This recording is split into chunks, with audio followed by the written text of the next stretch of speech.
5 stocks that Goldman Sachs thinks can jump 70% or more in 2026. I'm MK, a professional trader with over 20 years of experience.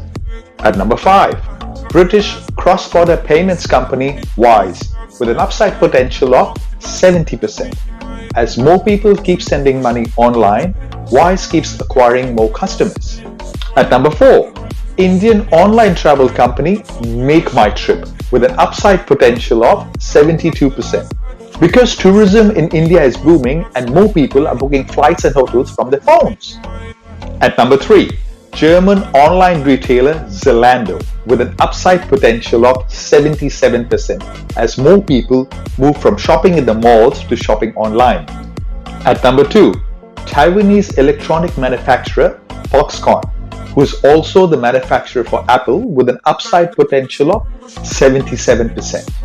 Because Foxconn is growing fast in electric vehicle components and advanced electronics. And before I give you the number 1 pick, if you're enjoying this video, please hit the like button and subscribe to my channel. It really helps me get you more videos like this.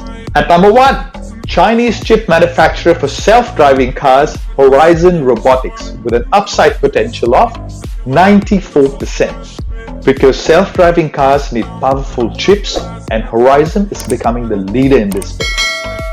Thank you for investing your time today. This is MK signing off. See you in the next video.